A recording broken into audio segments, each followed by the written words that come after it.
Yo, what's up? This is Splendid on Farside TV with a very special guest. Drum roll.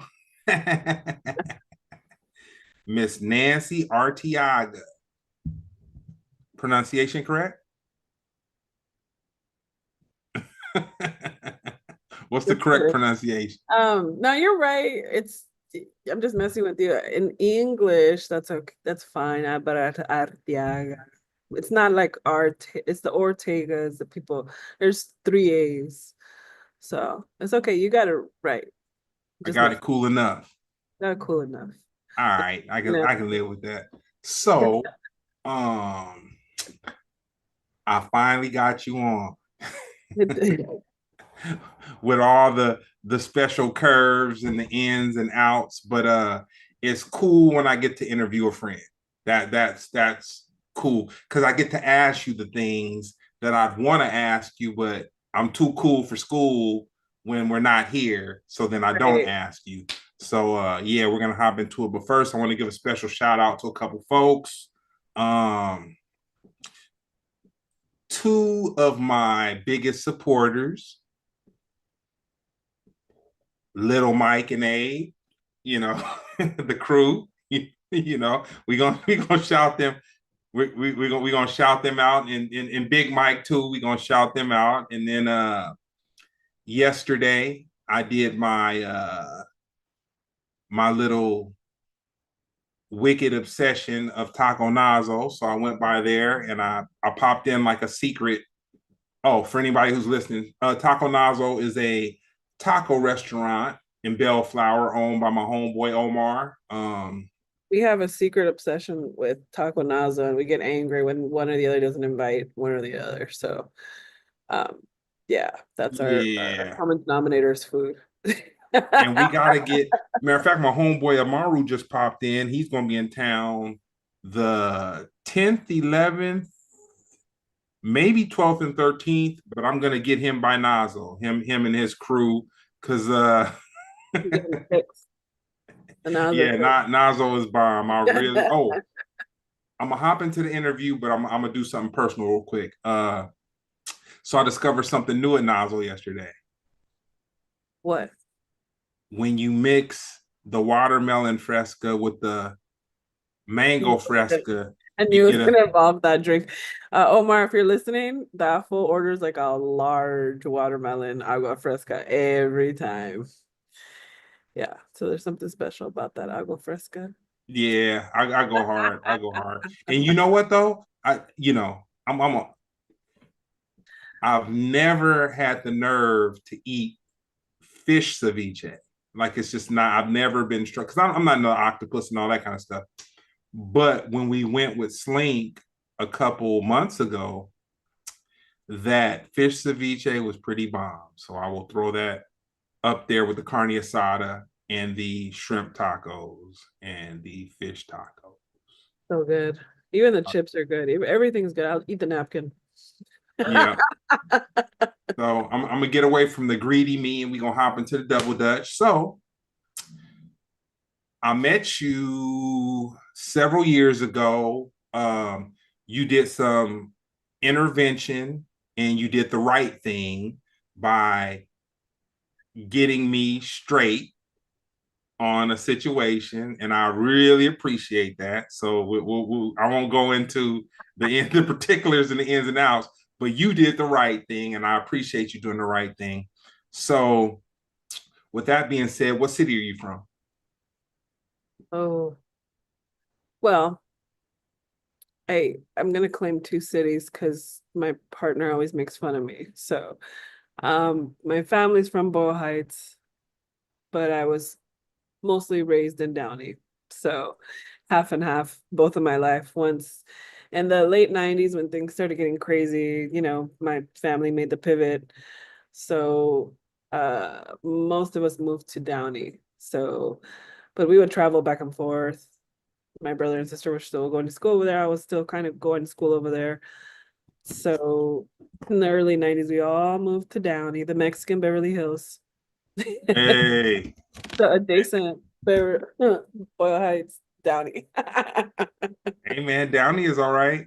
Yeah. in the middle of everything. That's what kept me there for so long. So So I'm gonna say something, and this isn't offensive. It's not meant to be offensive, and we're gonna double dutch. We're gonna build up to who you are, but since you're the home girl, we got to do it in layers.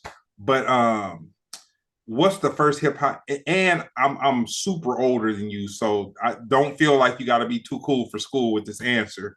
But what's the first hip hop song that ever spoke to you?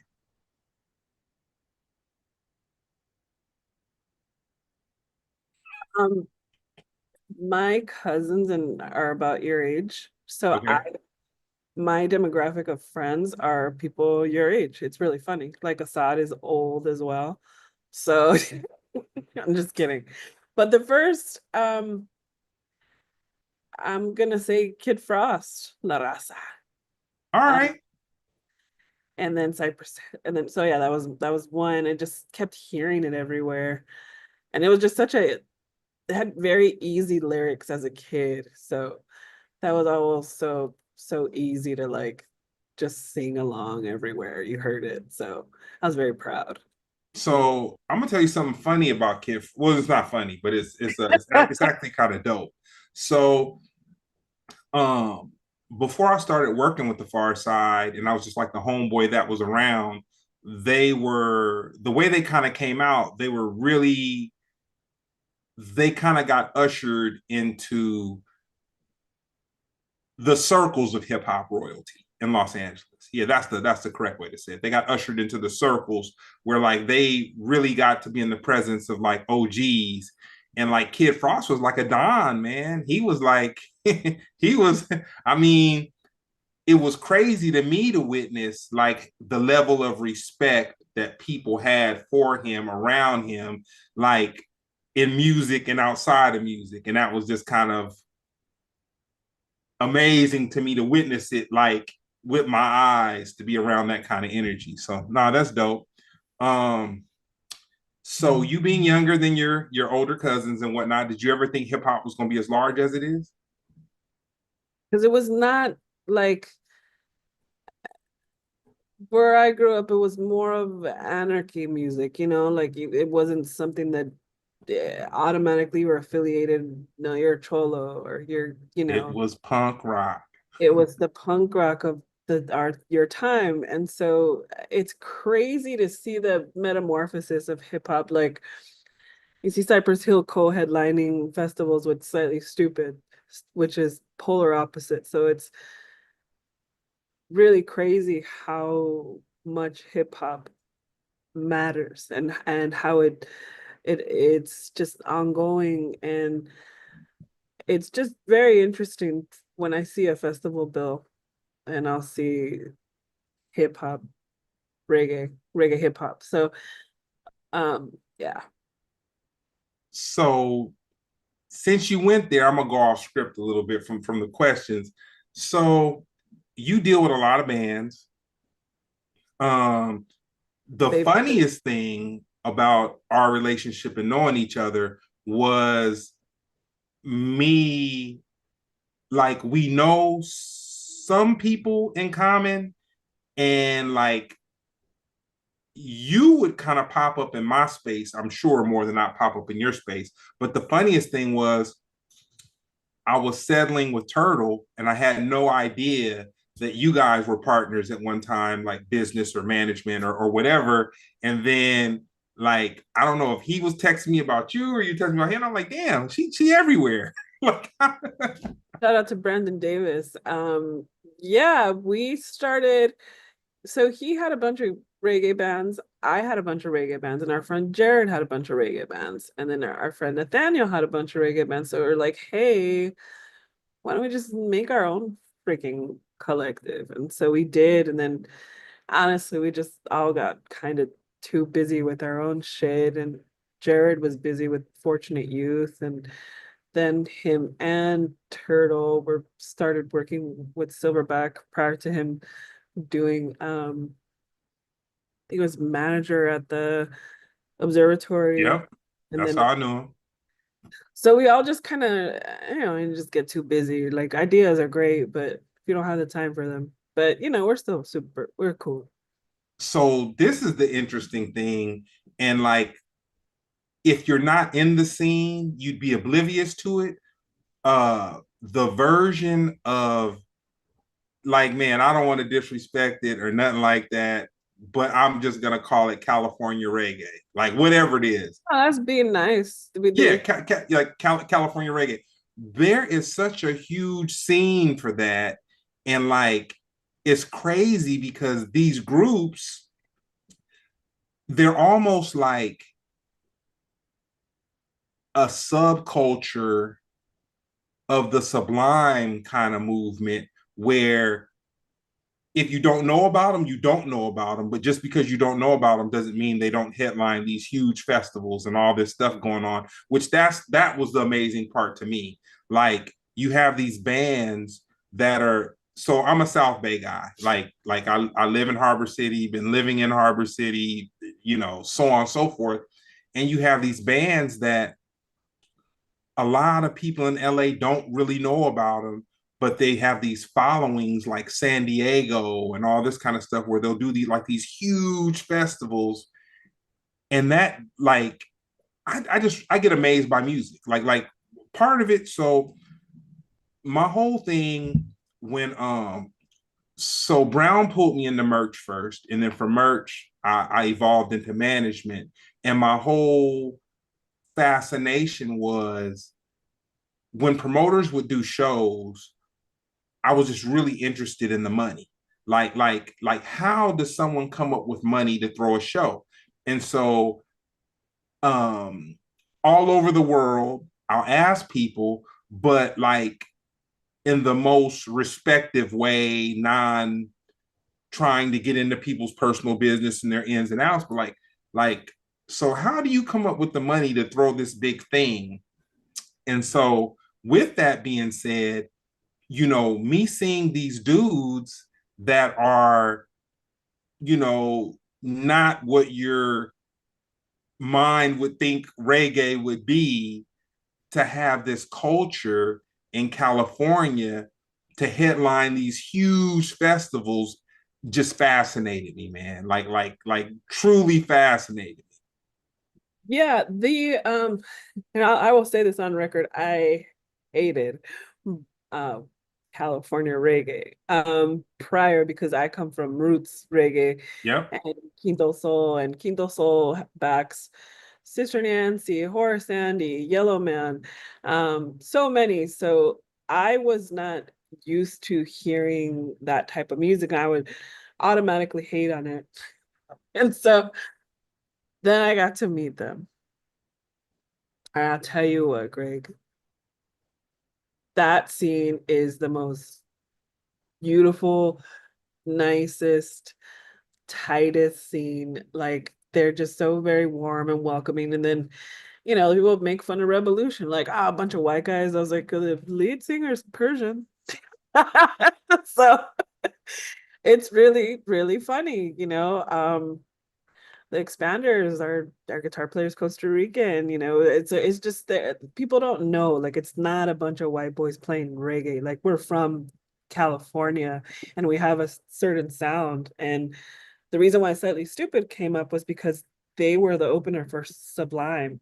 So that was like, the catapult of it all. So I've learned to appreciate it throughout the years. And then you start seeing flavor and they have Charlie Tuna's in there now, so then you got so it's nice, you know what I mean? It's nice to have a different perspective on things. And as you get older, some people become less of a hater. So I they tore down those walls for me. So So for me, I was flying back from I had this hookup uh in Europe where Far Side, like we were flying or we fly in for the weekend for a festival. And mhm. like, but just and we probably sometimes we do it twice a month. Like we fly in maybe on a weekend at the beginning of the month, and then we fly back out on a weekend at the end of the month. And like I had the guy who did it, his combination of how he would do it was so dope that it was lucrative enough that like, man, we'll fly out on a Friday and come back on a Monday, and we'll go to Europe. No big deal. Like, Right. dude, 10 hours on the plane. Like, man, we go out there, get the bread, come back. So on this one particular trip, we were flying back, and I ended up sitting next to this guy, and he had his laptop open, and he had like a music program on it, and I was actually doing the end of show settlement and all that kind of stuff, getting it together so I could give everybody envelopes before we got off the plane. And so he's kind of like eye hustling on my computer a little bit. I'm eye hustling on his computer a little bit. And I was like, what do you do? And he's like, oh man, I play drums. And I'm like, all right, I do management. He was like, well, who do you manage? I was like, oh, Far Side at the time. And then I was like, who do you play for? And he's like, well, I play for Barrington Levy sometimes. And this was before, because he plays for the Expanders, right? Or he played for the Expanders. Uh, what's his name? He's a shorter guy. That's wrong. That's Sure. wrong. Shoot, what's homeboy's name? Dang, you know who he is. Who's the Expanders drummer? Asher, Asher, John Asher. Nah, not Asher. Shoot, man. I did not know this dude's name, man. But anyway, I know he played drums for Barrington Levy. We'll leave it at that. But I know he plays with some of these local. I'm so Debbie, not huh? Debbie, James Debbie. Zeb. Yep, Zeb. Zeb. Hi, Debbie. You're good. You're good. So yeah, so we ended up exchanging numbers and whatnot. And then the Far Side played this jazz festival for the city of Long Beach, and somehow Barrington Levy. I'm hey Okay. man, I'm a novice to all this. I pronounce it how I pronounce it. You pronounce it Hi. correctly. But he ended up being at the show, and then I see him again, and I'm like, damn, that's a trip.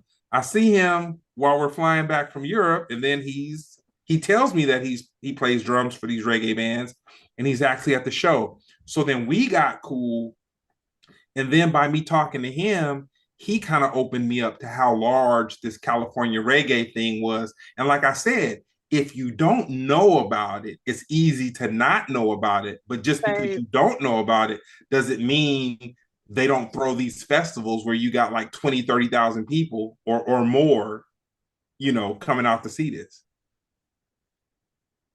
It's nationwide. Like it's gnarly. Like there's a big festival in Florida. There's one in Texas. Texas. Why Texas? I have no idea, but it's Brazil too. It's awesome. I mean, I love reggae. Reggae is universal.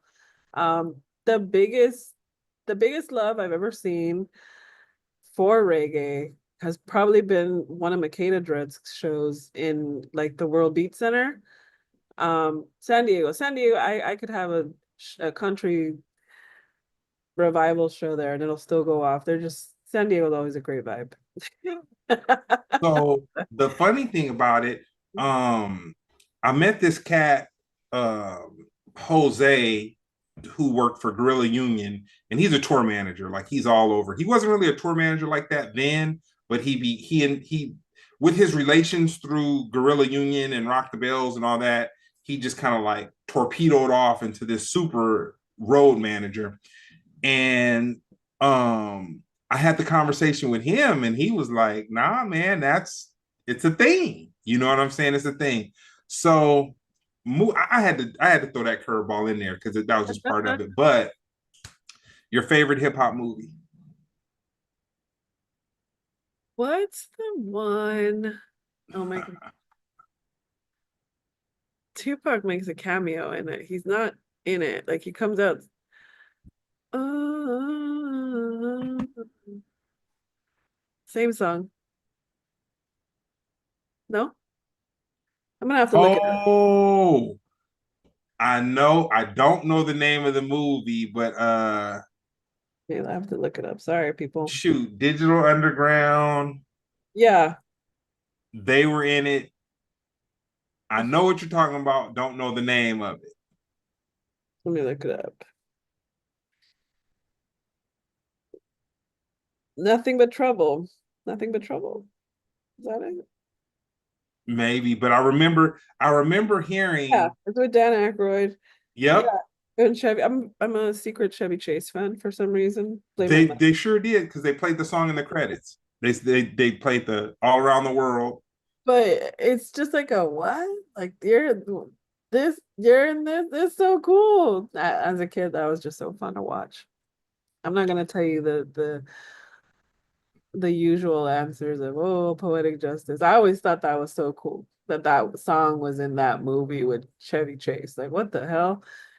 But it's a great time for the 80s, late 80s, early 90s. Yep, yep, Let me that was get it. you back. So, I've got this thing, and I believe that the art of listening to an album in its entirety is somewhat similar to writing in cursive. It's something that like people, it's an art that is no longer taught, and people are like forgetting to like listen to an album in its entirety.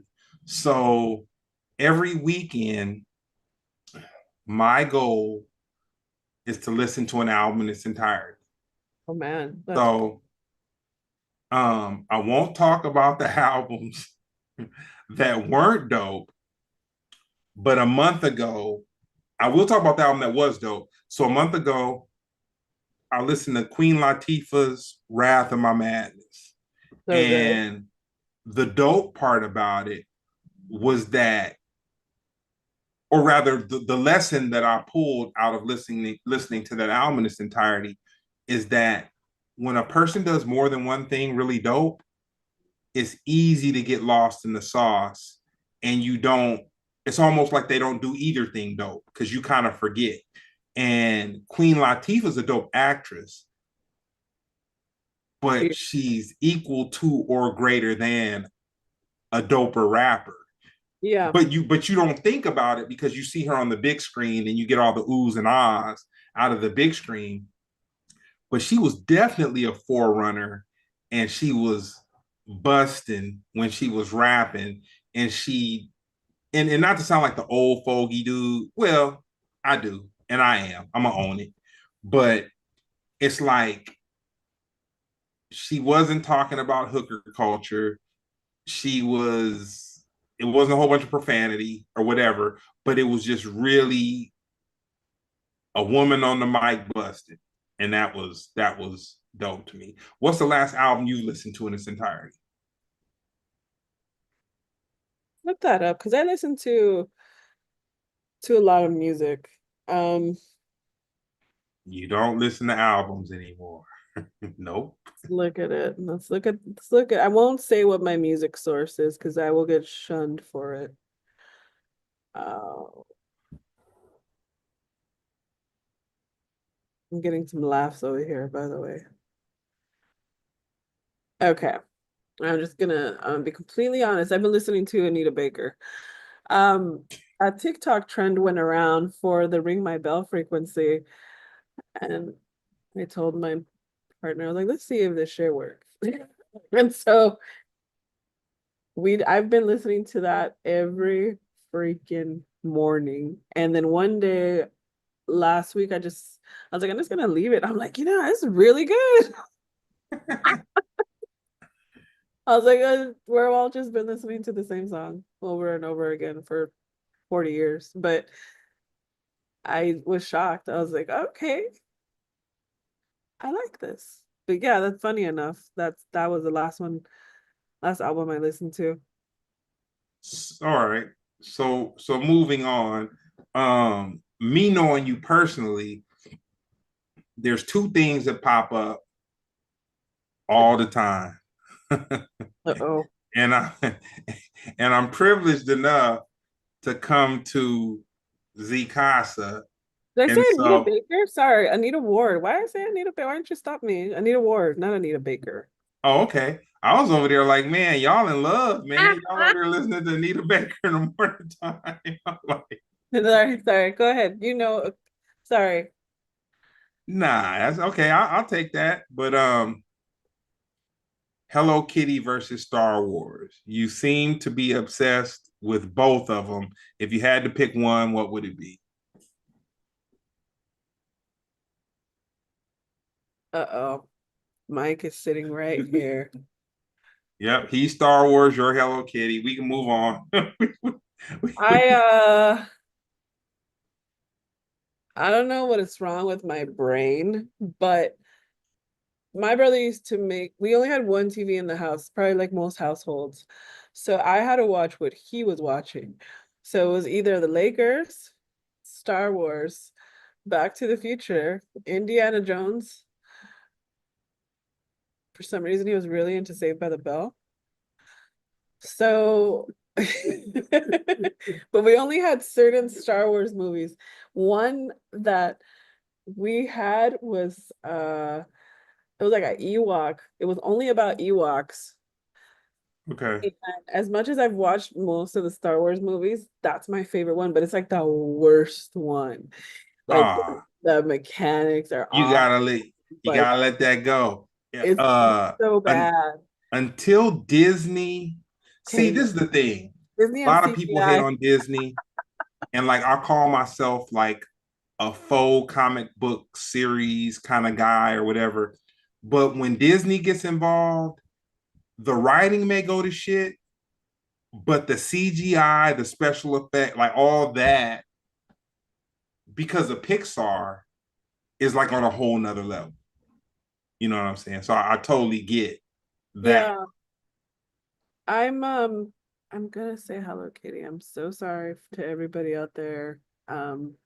Boo. I'm gonna Boo. Boo. And I'm going to, hopefully Greg can join too. We're big Disney dorks, so we're going to the Star Wars night. It'll be my second time. So um the people watching there is Chef's Kiss. Hilarious. I recommend it. I No, thought you pretty know good. what? You know what? I'm gonna tell you what I would compare Star Wars fans to. Dude, the Gorillas fans, oh Uh-oh. my God, dude. They are hardcore. They like it is, and not because I'm associated or the relationship with Brown or whatever, but like the two shows they did at the Palladium, people people that are what it exposed me to is fandom. You know what I'm saying? Mhm. And like with fandom, people really live that thing. You know what I'm saying? And so you have people that are into the Star Wars fandom, and man, for those events, they really, they really, Out. that's their thing. They go all out. And there's Yeah. so much like cool merch and stuff. I even had you pick me up a jacket. I was like, great.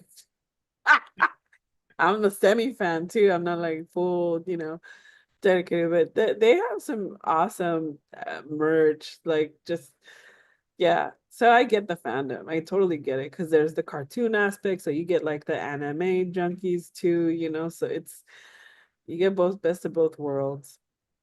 Yeah, no, for sure.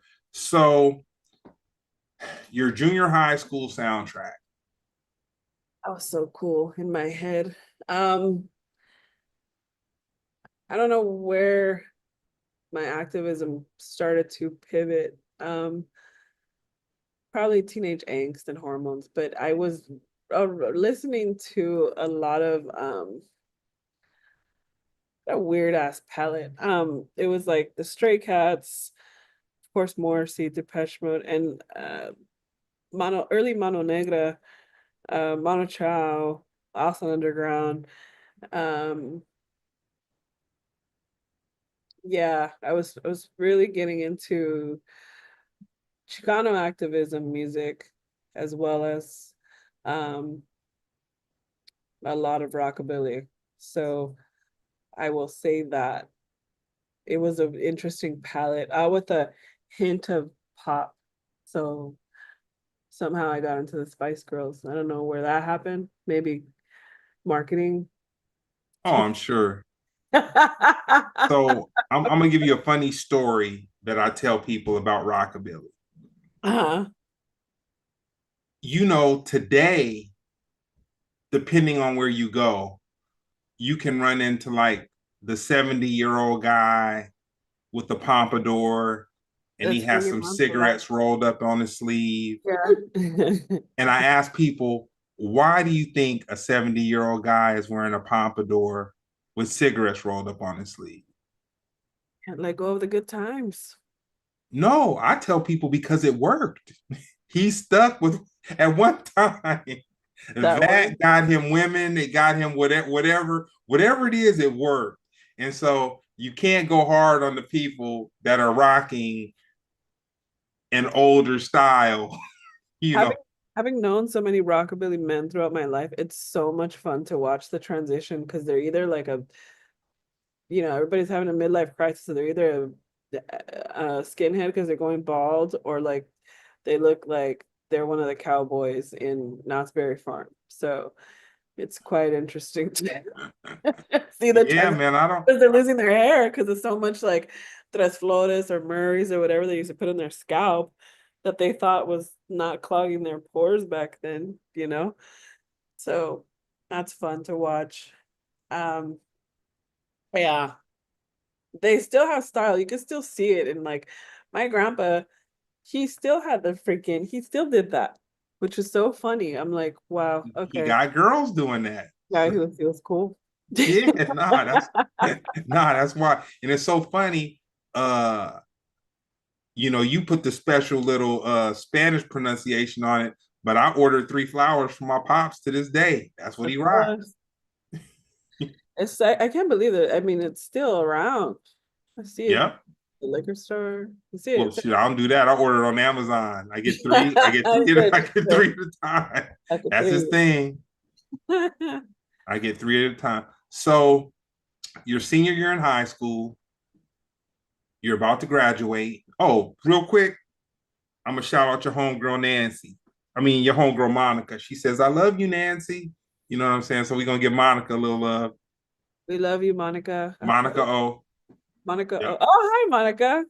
She is an awesome reggae artist, and she sings with her partner. She does this really cool Amy Winehouse cover and Selena cover, We and she gotta has get her on the show.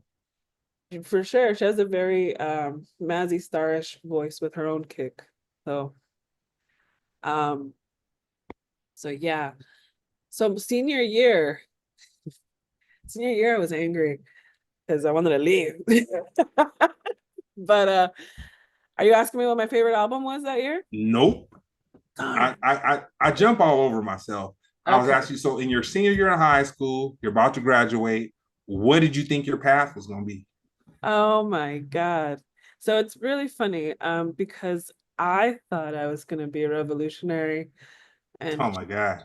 change everything. So I was really big into activism. Um, I might be on the FBI list somewhere, but I was involved in a lot of groups. So I thought I was going to do something with Chicano studies or, um, you know, something like that. Maybe be a teacher. Didn't end up that way. But I will tell you this much. I had started to go to shows around that time, and it was an escape for me because it was the first time when, you'd hear like you'd walk into a venue and it's like, wow, it's so loud. I can't think. This is great. So I just I just kept chasing that, you know. Um, and I'd seek out I lived in a great part of town, so I was in the middle of everything. So nothing was far, So if something was at the Glass House, it was easy. If something was at the House of Blue Sunset, it was easy. RIP House of Blue Sunset, Knitting Man. Factory, like it was just all right there. The Garage, which is now Yeah. Little Temple. I saw That's Spirit Week happen crazy. there, and I was in 10th grade. Um, But because of that, because of all these shows and these relationships that I built, Quinto Sol has known me since I was 14. Um, Ozo Motley, same. Uh, just a lot of local artists have known me for a long time. So when I got into this accidentally, it was so easy for, you know, when somebody approaches you and you don't fucking know them, you're just like, nah, why am I gonna let you do my show, you know? You know what? Real quick, I don't have many regrets. The one regret that I have when you guys had the truck and Ozo Motley played. Oh my God. The protest? Yep. That was And so fast. that, because the thing about it, and not to go so far off track, but one of the things that I appreciate, like, so for me, Instagram is kind of like business and like who's really not my friend, but just stuff that I'm kind of using it as a tool to kind of promote a couple things going on. I mean, I'll sprinkle a little bit of personal in there, but Instagram is like promotional type of thing. And then for me, Facebook is more like family, friends. And I do appreciate the fact that you post things that are culturally relevant, like right now. Cause like a lot of people are too cool for school, they won't. And my thing is, even though we're going through some challenging times right now, I feel it's very important that some people document like what's going on because it's going to be relevant. Like I don't like, and maybe that's a childish kind of hope fantasy that I have, but I think more than it being like a childish hope fantasy, I think in a couple of years people are going to go back the same way that, and not to dig deep into this, but I'm making a point. Um, Chili from TLC reposted something, bloggity, bloggity, bloggity, whatever, whatever. And dudes, the internet is so undefeated. They looked up so much. Dirt on her. They looked up so much stuff, and it wasn't theories that they were looking up. Like they found factual things, and so I appreciate you posting every now and again things that are culturally relevant, and I try to do the same, more or less based on my family's from Brookhaven, Mississippi. My great grandfather was a slave. He was freed at 10. Like that's not someone who I know people was a slave. My mother's grandfather was a slave. He was enslaved. He got his freedom at 10. At 14, he walked 60 miles in order to get some land. Like I know, like this is real. Like it's not, you know, and I think that that's part of what goes on. And this isn't going to be a whole political thing, but I just got to get this off. But the It's thing fine. is, people that don't have a connection to oppression or things that don't feel necessarily good, it's easy for them to dismiss it and be passive and just whatever and on with your business. But for me, I won't do it on Instagram so much, but on Facebook to family and friends, I will do things that are culturally relevant that kind of show that we're kind of going in the direction of where we were in the 60s when women couldn't vote, black people couldn't vote, things were just haywire. I think it's important that we keep people.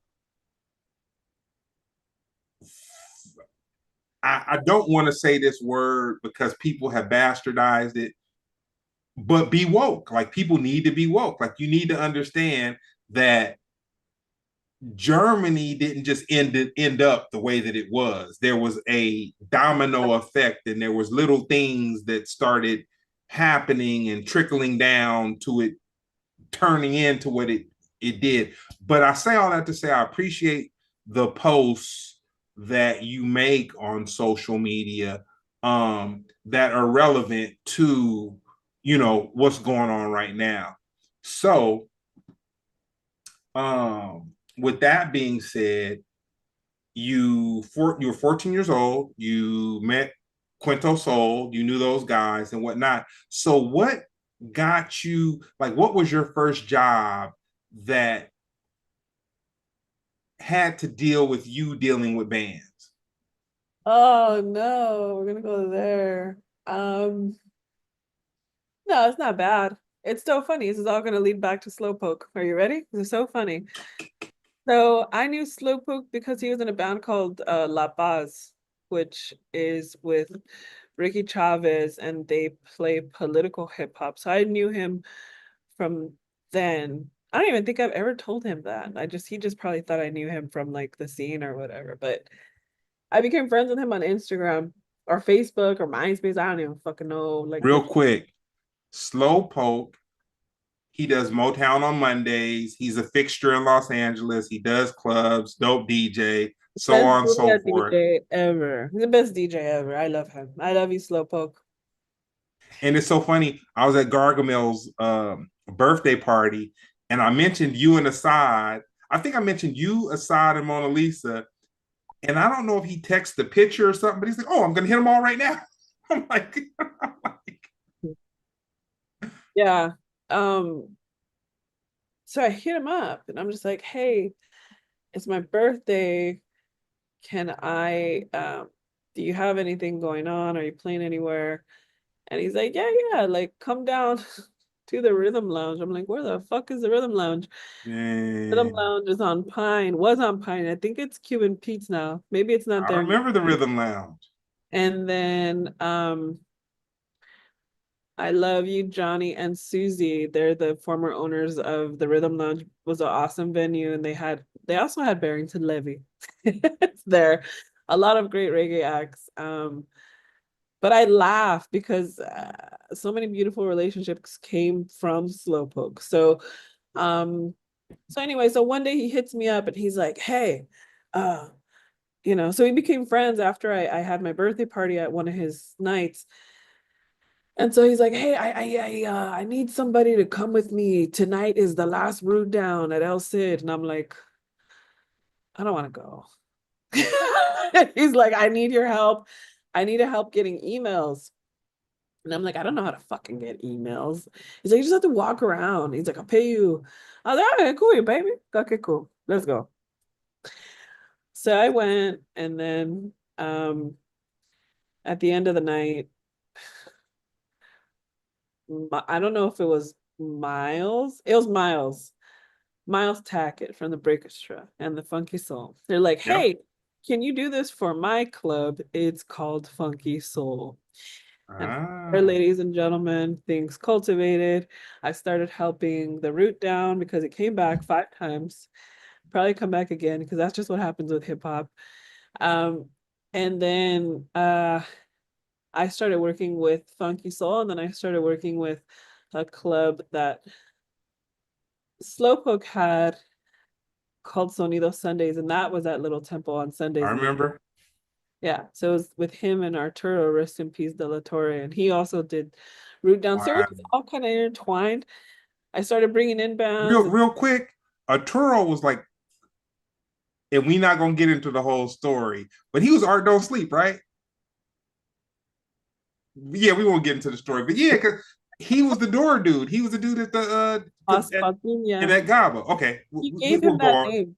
So funny about that, real quick. I didn't know what the fuck to call myself because he's like, "You gotta put your name on shit. You're throwing shows." And I was like, "No, I don't want to. I don't know. I don't want to. I don't want people to talk to me." And he's like, "Why don't you just shorten your name? Let's just shorten your name." So he didn't even ask me. He just threw my name one day at the bottom of a flyer, and I'm like, "Okay, I could do that." And then it just stuck. And that's how it happened. So funny enough, I will say this, my first show was a hip hop show.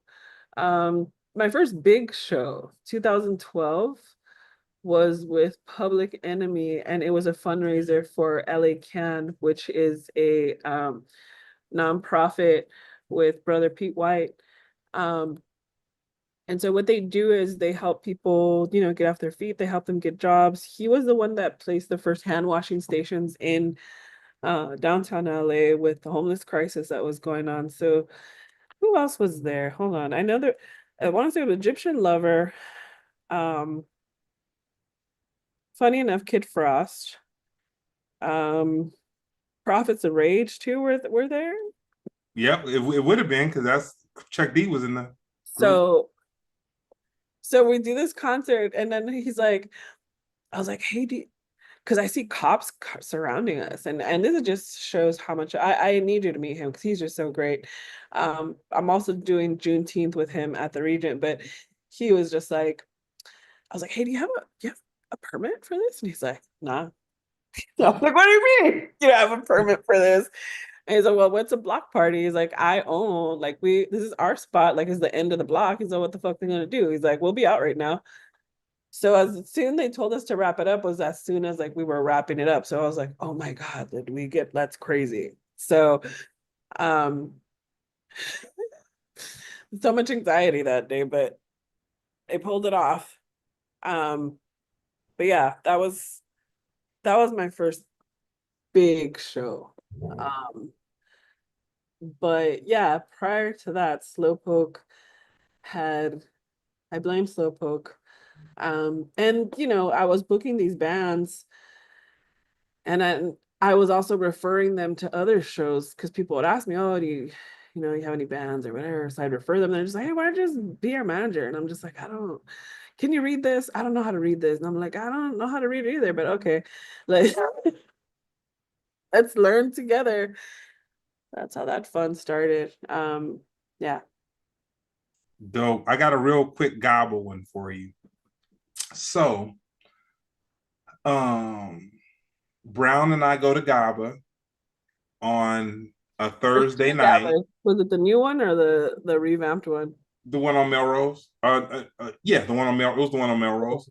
So we go to GABA Thursday night, kind of a slow night. We're in the back, and one of our friends introduces us to this guy, and the guy says, "Yo, I do fish tacos. They're like crack. I promise you, if you Oh, have one, you won't be able to shake them." And I'm telling him, I'm like, dude, I live in Harbor City, man. I got carnicerias all over me. I got yeah. Mexican food all over me. I live 3 minutes from Wilmington. Like, I get you might have something cool, but I know about Mexican food. I eat one of those fish tacos. It ends up being Omar Taco Nazo, and he hasn't shook me since. You know what I'm saying? He Oh, hasn't. Omar, you have such a hold on this meeting. It's so funny. But yeah, they're the best fish tacos I've ever had. Yep. And we're gonna shout out your homegirl Roxy Love. She said, "I'm so proud of you, Prima. Amazing." I'm gonna say that's my cousin Rachel because she said prima, but she uses a moniker. Oh, But okay. she's a G like that. So growing up, I thought pistachios were in. I just thought we just got them for free. We were very spoiled when I was younger, and then come find out later that my uncle, her dad, owned a pistachio farm. So I just thought they were always just laying around everywhere. I'm like, oh, Hey, you guys don't have pistachios? hey, I love you, Rachel. She's one of my most awesome cousins. I don't have that many because we're like fifth generation Mexican, so we stopped having kids at some point. so the other dope part about you, something I thought was really dope. Like this is one that I wish we would have been cool when this was going on. So, you know, the world is the size of a shot glass. LA is smaller. Um, I did not know, shame on me, who Sharon Jones was until my affinity with Luke Cage and Adrian Young's music. And I saw Sharon Jones on one of the episodes of Luke Cage. And I was like, oh, that's that lady that Nancy is hanging out with. That's this soul singer, and Nancy's taking pictures with her and posting them all the time, and da da da da. So, how did you become cool with this diva of soul singing, Sharon Jones? We'll go back to what I said earlier. We were friends. She's still my friend. She's my second mother. Um, 2007. Oh God, I hate hormones. See, you're just lucky you're not a girl. Um, 2007. There was this festival that everything just has come full circle and it's so beautiful and funny. Um, 2007, there was this festival called um, Sunset Street Junction, and the New York Dolls were playing, and it was the first time they had reunited in years, and I'm just like, oh my God. So New York Dolls were a punk rock band based out of New York, and they played a lot of funny covers like Shangri-La's, but with their own like edge. And they were the first guys that were kind of cross-dressing before Kiss. So Kiss kind of copied them. So anyway, there's all these crazy bands on the bill. Um, and then Sharon Jones was on the bill. It was so hot that day because it was like an all-day thing. And I was like, I'm gonna go get something to drink. So I go, and it's like, oh my God, where's this? Where can I get something to drink? Um, I hear this band playing a funk version of Woody Guthrie's This Land Is Your Land, This Land Is My Land. And I'm like, who the hell is this? I forget that the band that I've been waiting for 4 hours to play is gonna about to play. And I just stood at their stage.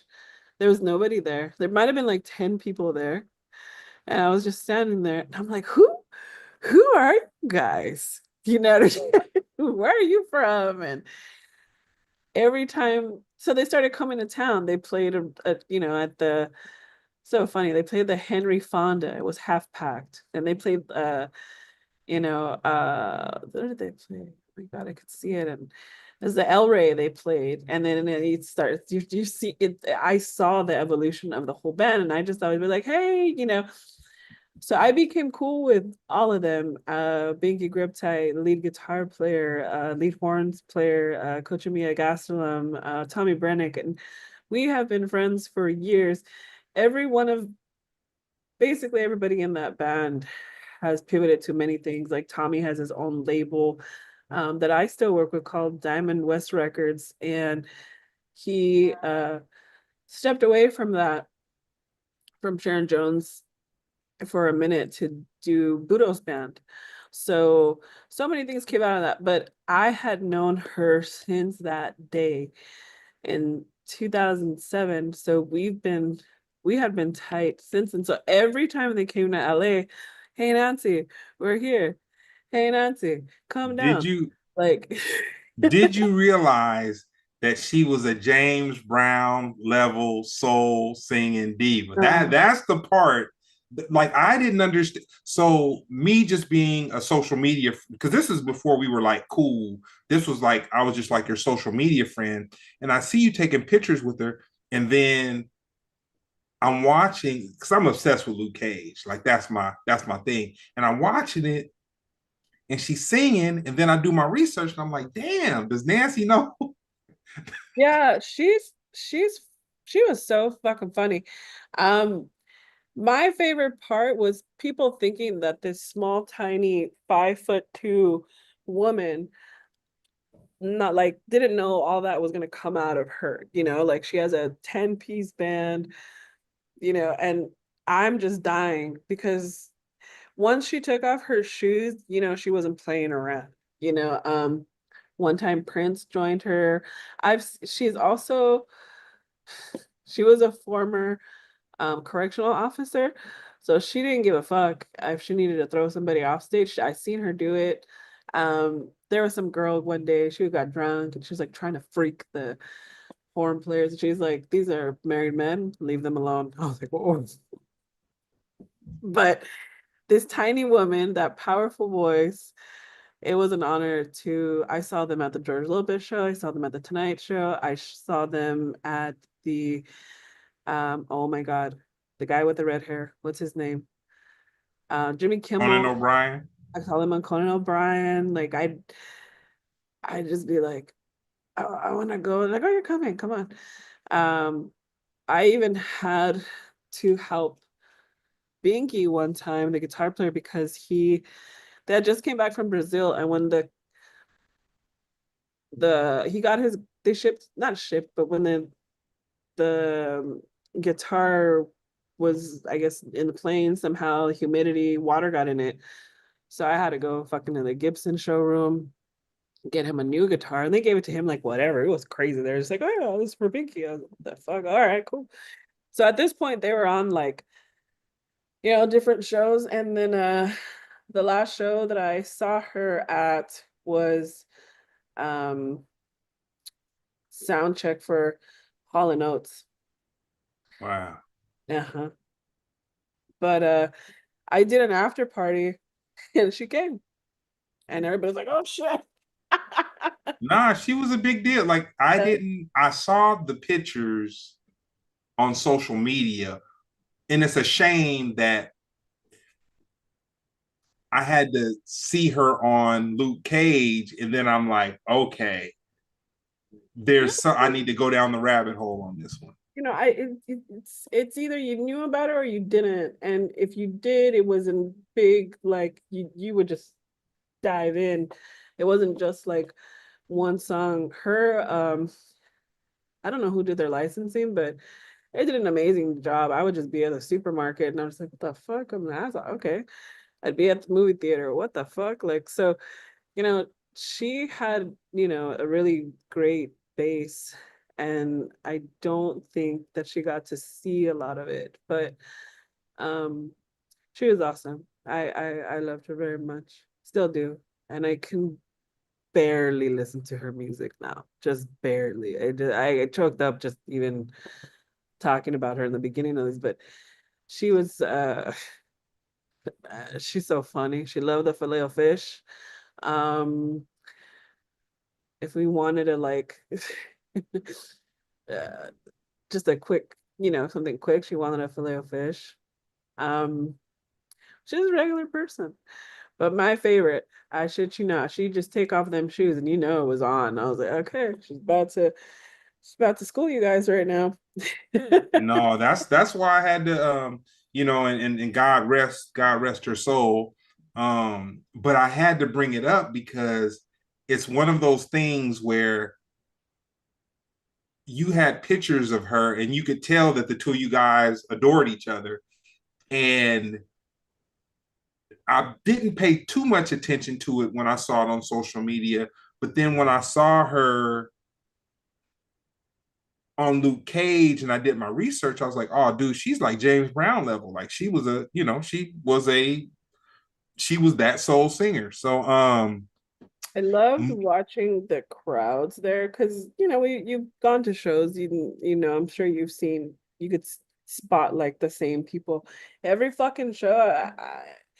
I'm like, oh, okay, they're just new people every fucking time, and you couldn't even gauge it like, oh, like this is this scene, it was that scene. Nah, it was just everybody. So that was my favorite most of all, was how diverse, and like you saw a 4-year-old there and a 80-year-old there. So so if you said Prince gave her, which I wouldn't doubt because she was from that whole James that's and I'm gonna stop saying James Brown, but she was from that soul era of the from of the a same town. yeah of a soul singer. So you similar to me have seen too many shows. I've only seen you at the one hip hop. I've seen you at a Far Side show, but as far as a show, I really like. I've seen you where DJs have been spinning or whatever. I've seen more shows than I would probably care to see. I'm sure you've seen more shows than you would care to see. Who's that one artist that you would pay your money to see if you knew they were performing? Massive Attack. Toro y moi. Um, I think that in the climate that we're at right now, Mano Chao, there's a message, and if you have if you have a following, you should educate your audience, on what's going on. And just something that you touched on earlier was that you appreciate me saying so many things about the political climate. And it's very disturbing to see how many people aren't using their platform to say something. It's free, right? You know? And if you don't fucking like what I say, I don't give a fuck, So what's happening is wrong. And I love an artist that can make great music with sending a message, you know? So um I'm been grateful enough to have employers um that support me, that don't really, that Judge. align with my views. So it's I think right now the least you can do is share. Um so yeah, those there's so many. I love music and I hate that answer, but I love music that you can also move to. Like you can watch a Massive Attack show and they're just like posting all these amazing visuals that are so aligned with the political climate, as well as, well, Manu Chao will not play in the United States because of our current administration. He's just straight up like, nah, hasn't played here since 2012. Um, and that's the show that I did with him in at the Troubadour. But I love music that can send a message. I don't like blind music. Sometimes I do. I'm not gonna lie. I love fucking dumb shit. Who doesn't? But I also love it when an artist isn't selfish and it's like, okay, cool, let's say something. Um, and I think that's powerful, you know. So You know who I would pay money to see? He doesn't go full force about it. He did make a comment though, because when January 6th jumped off, there was a guy who they they made a comparison to him looking like, which he really doesn't look that much like him, but the guy was just so off the chart. But Jamiroquai, I pay money to go and see, because homeboy who was the soul that had the bull horns on his head it's or whatever. And Jamiroquai did a post and he said, "That's not me. I just want to be the shaman, who is the shaman guy." He said, I just want to make it clear that that's not me. And that is, someone else. But best band. When you do things like with what you and I do, it's so hard to turn my brain off. And it's so hard to not be like, oh my God, there's feedback. Oh my God, I could tell this band hates each other. Oh my God. Like I don't think they could hear themselves, but those couple that I mentioned, it doesn't even fucking matter. So, um, so yeah, I love Jamiroquai. Jamiroquai is this amazing, amazing band. your favorite smallest venue in LA? I don't want to tell you because I could tell you, but whatever.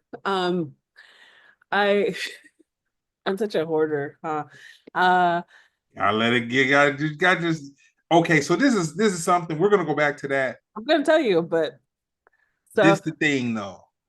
I want you to understand something. You are a gatekeeper. oh well, hell yeah, you have to be. You don't want to be, but you are privileged to knowledge of cheat codes. So Yeah, with that being said, I'll let you go. You it's no, I gotta tell you because I was prepared to tell you. Uh how do you say this? I want to say it right. Um So before I get into this spot, I will say that my secret hiding place is I'm a really big movie buff, and one of my biggest secret hiding places used to be the Cine Family, and it was on Fairfax. And they used to show amazing indie films with a lot of interesting film collectives before they became a movie theater. They were like a just independent and they would just pop up different places. So I love, the Beverly, I love the Vista, Los Feliz. So I would run away to those because nobody would I wouldn't see anybody. So it was a nice decompress. But after the pandemic hit, I realized how much alcohol cost. So I really don't drink anymore. So I pivoted to tea houses. And I came upon this tea house called Tea of Silo. And it's so cool. They have like this, it's weird. It's like a rectangle shape, but at the top they have a band playing, but underneath it is where they brew like the tea and stuff like that. But you could sit all alongside, all around it. It's super chill. You will not see anybody you fucking know. It is open late night, I think sometimes till 3, but it's so much fun. The kids don't drink right now. I don't know if it's because they're broke, lazy. This generation sucks. I will say it right now. Y'all are whack. Um, but they don't drink. And but so they play a lot of like this era of a lot of the kids are into like trip hop and beats and which is cool. I get it, I vibe. So I go there a lot. um or I used to Oh, go. fi. I haven't found my South Bay hiding place yet, except for Busy Bees. But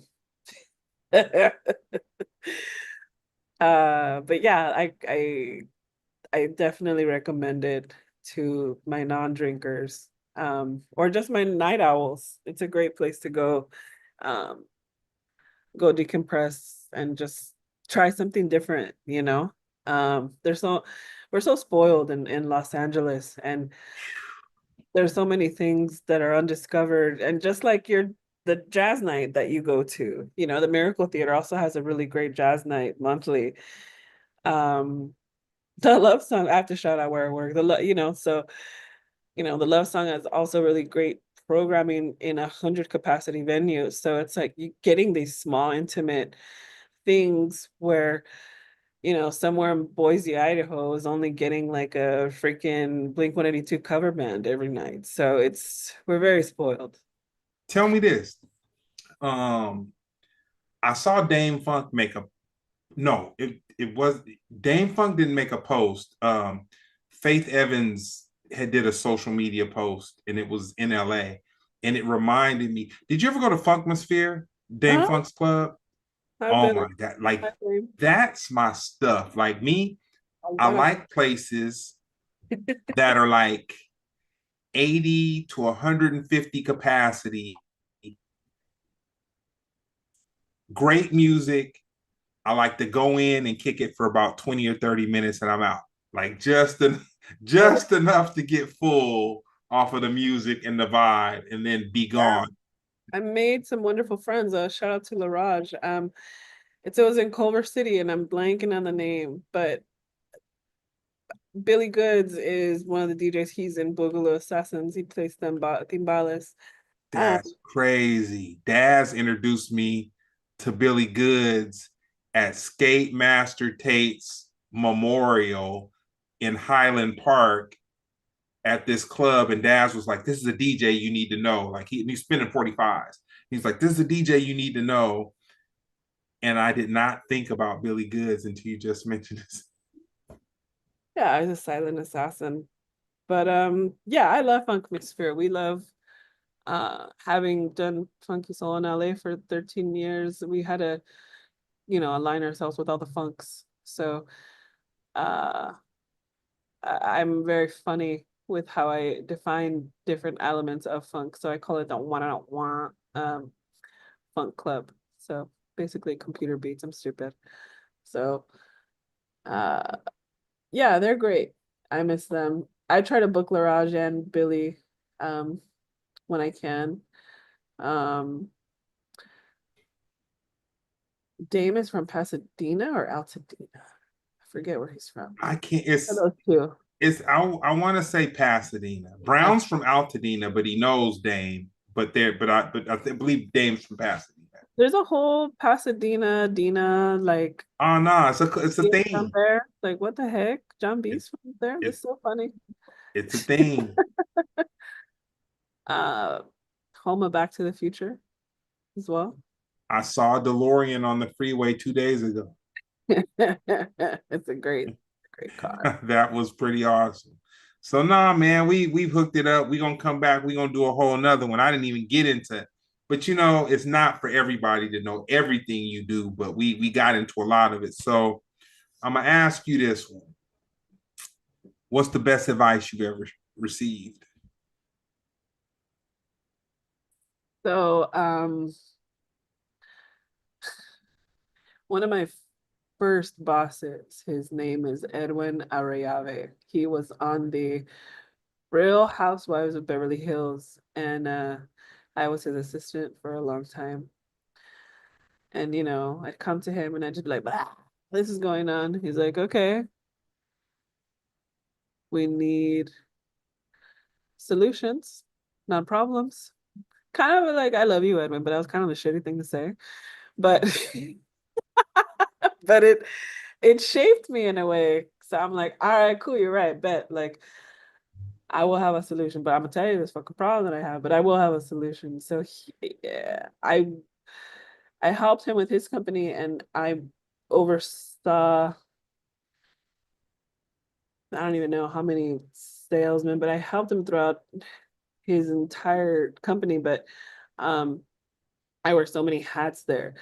So dealing with salesmen and managing salesmen, that helped me in the music career because I could tell like this if somebody was shady or full of shit. I'm like, "Oh, you're not gonna pay my band. You're you're a liar." Okay, I can see it. So all these funny jobs that I had, or great jobs, or just that did shape me, helped me to be here.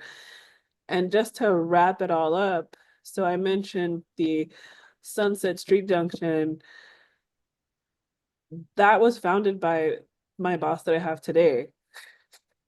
So all these dots are connected, and we come back here, and I'm so grateful. And it's just, life is just so funny. And but you know, uh all you have is this world is so fucking shitty. So all you have to be is just good to each other. So I've created these relationships, and we're here now. But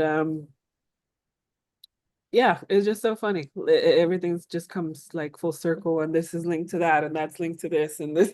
It's just all like, Hey man, the funny to hear. It's conversation, like, me coming to say what's up to you guys, and me having the longest conversation that I've ever had with Assad, and not understanding that we had so many homeboys in common and that we were in the same spaces and places at the same time. That was amazing to me. Like, and it's so funny because I wouldn't have thought that I would have spoken to Assad that day. And then speaking to him to find out that he was a DJ for a band that, I was really close to the guy who was like the lead guy of the band and like all these things. So once again, I say LA's the size of a shot glass. Never get it confused, never get it twisted.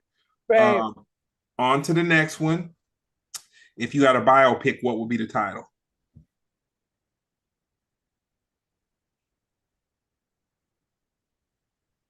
like a biopic. Yep. Hmm.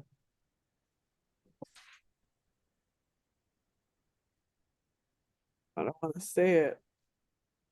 I'll tell you this. You talked about your Hispanic side, but you didn't talk about that other part. Arab.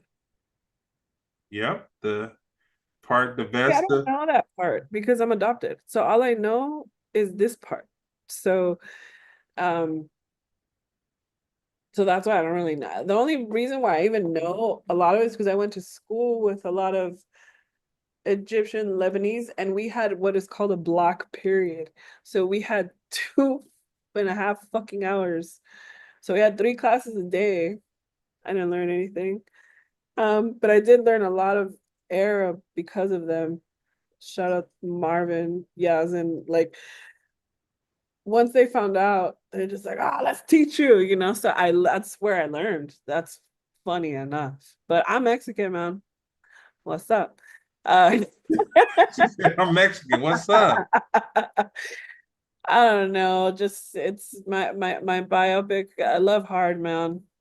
Um, love hard because this stupid world is just so ugly, and you just don't know what the fuck is gonna happen tomorrow. And when the last time you're gonna see somebody, I always tell people that I love them. You know, like because you just don't fucking know. You know, you just don't know. And so I'd say love hard. You know, because it's you don't know who's having a hard day or thinking of, not being here or whatever's on your mind. It's just hard enough to get through the day without watching some bullshit on the news, So it's, or just life or work or whatever, health problems.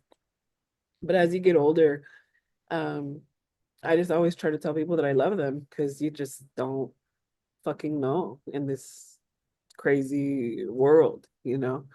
Well, Um, I have a saying, and it will make sense to people over the age of 40. If they would have told us what getting older was like when we were a kid, I would have it would have never wanted to grow up. it would have sucked all the fun out of it, man. I mean, it would have sucked every. My mom always said, enjoy it, enjoy being bored. And I never understood it till now. I'm like, yeah, dude, you're fucking right, man. Like, enjoy being bored. Um, I do want to say, people don't know that even if Greg was just calling to check in, it was more than industry. You know, we don't have big circles because of the capacity of things that we do. So thank you for being my brother. Oh man, nah. And one of the things that drew me to you is that you're somebody that I look at, or I looked at before I got to know you. But I looked at you as someone who I felt you worked